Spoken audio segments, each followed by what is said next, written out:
अमृत, अमरता का प्रतीक, वह अंतिम रत्न। समुद्र मंथन हो चुका था और अमृत निकल आया था। धन्वंतरी ने जैसे ही समुद्र तट पर कदम रखा, देवताओं और असुर ने उन पर चारों ओर से धावा बोल दिया। सबकी दृष्टि धन्वंतरी की कलश पर टिकी थी।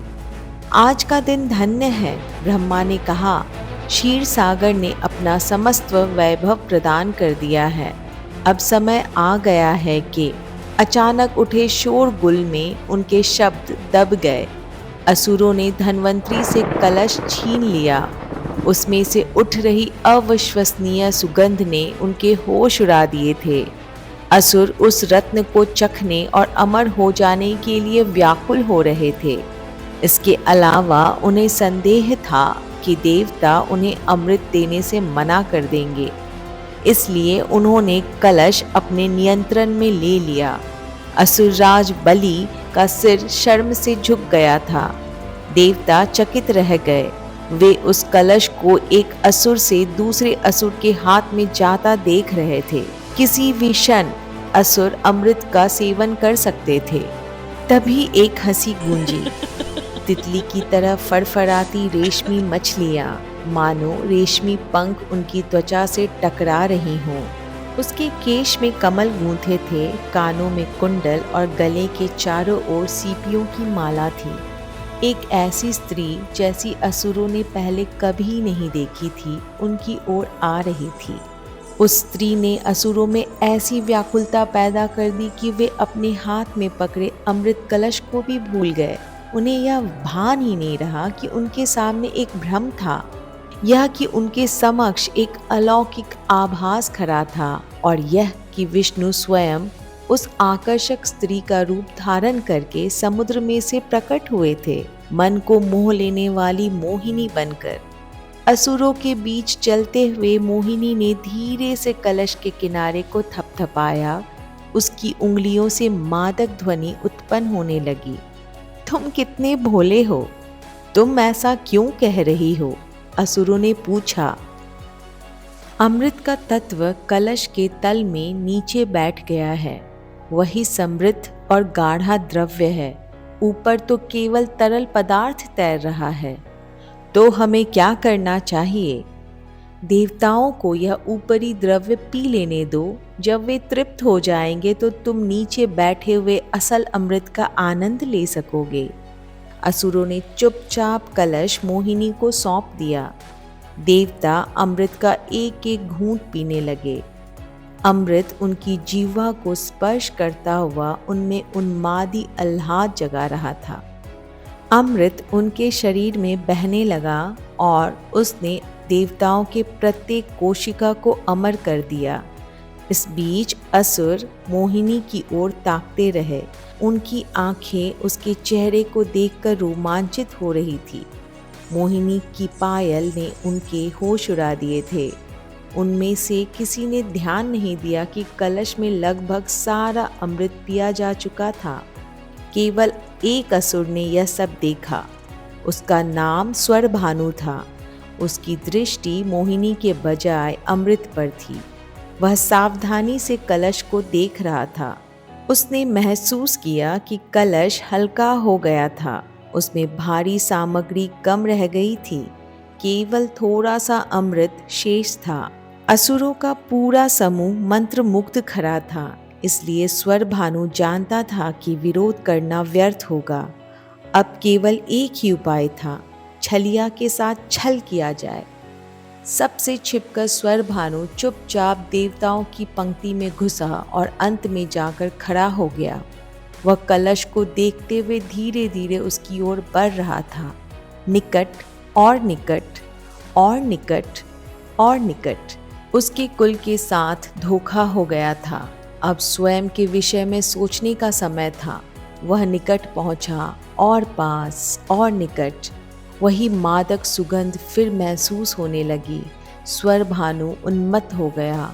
और निकट और पास। उसे मुंह खोलने को कहा गया। और पास। मोहिनी ने स्वरभानु के मुंह के सामने कलश को टेढ़ा कर दिया। अमृत को देख स्वरभानु की आंखों में आंसू भर आए। अमृत की बूंदें उसके मुंह में टपकी तो स्वर भानु की जीभ कांपने लगी।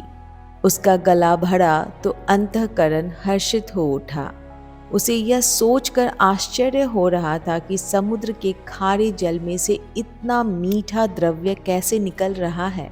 असुर असुर! अचानक सूर्य ने चिल्लाना शुरू कर दिया। उसने स्वर भानु को धक्का दिया। चंद्र ने लपक कर मोहिनी के हाथ से कलश छीन लिया। यह स्वर भानु है, इसने अमृत पी लिया। भगदड़ मच गई। देवताओं ने उस पर हमला बोल दिया। असुर भागने लगा, लेकिन उसके अंग अकड़ गए। उसे एक परिचित स्वर सुनाई दिया। उसे किसी धातु के घूमने की घातक आवाज सुनाई पड़ी। अगले ही क्षण स्वर भानु का सिर उसके धड़ से अलग हो गया। सुदर्शन! विष्णु अब मोहिनी के रूप में नहीं थे। उन्होंने असुर का सिर काटने के लिए वह रूप त्याग कर दिया था। विष्णु ने देखा कि स्वर भानु के रक्त से समुद्र का रंग लाल हो रहा है। उसके सिर और धड़ तैरते हुए एक दूसरे की ओर जा रहे थे। अचानक राक्षस की आंखें खुल गईं। उसका सिर ऊपर की ओर उठने लगा और धड़ उठकर किनारे पर खड़ा हो गया। असंभव! इंद्र ने चिल्लाते हुए कहा। अमृत! ब्रह्मा ने आह भरी। अब उसे कोई नहीं मार सकता, न विष्णु न शिव। स्वर भानु का कटा सिर क्रोध से कांप रहा था। उसकी धड़ की भुजाएं सूर्य और चंद्रमा की ओर संकेत कर रही थी। तुम दोनों के कारण मेरी यह दशा हुई है, इसलिए अब तुम्हें भी इसका परिणाम भुगतना पड़ेगा। हे सूर्य, भले ही यम तुम्हारा पुत्र है, किंतु तुम्हें भी मरना होगा। और चंद्र, तुम्हें महादेव ने भले ही स्वस्थ कर दिया हो, किंतु तुम पर भी अंधकार अवश्य छाएगा। स्वर भानु का कटा सिर घातक ढंग से दोनों देवताओं के ऊपर मंडराने लगा। अब से जब भी मैं चाहूँगा, मेरा सिर सूर्य को ग्रस लेगा और मेरा धड़ चंद्रमा को ढक लेगा। तुम दोनों आकाश से मिटा दिए जाओगे। जैसे तुमने अमृत साझा करने से मना कर दिया, उसी तरह तुम अपना प्रकाश भी साझा नहीं कर सकोगे। मैं जब तक तुम्हें मुक्त नहीं करूँगा, तब तक पूरा ब्रह्मांड अंधकार में डूबा रहेगा। मेरा सिर राहु और धड़ केतु कहलाएगा और वे दोनों अनंत काल तक तुम्हें इसी तरह अपना ग्रास बनाते रहेंगे। वह ज्यों ही गायब हुआ, लक्ष्मी ने विष्णु का हाथ पकड़ लिया। उन्होंने विष्णु को माला पहनाई और उन्हें वनमाली नाम दे दिया।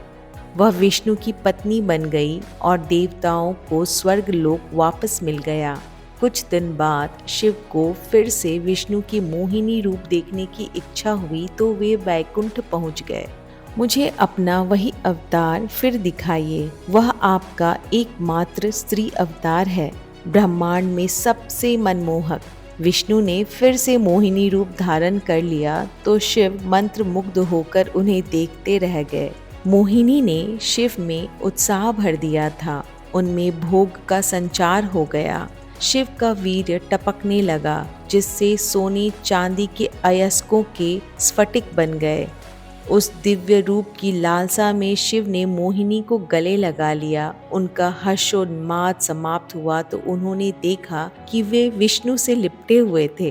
विष्णु मुस्कुरा दिए। हम सदा एक थे महादेव। हरि और हर फिर से हरिहर बन गए हैं और मोहिनी जल्द ही मोहन बन जाएगी। शिव ने आंखें बंद कर ली।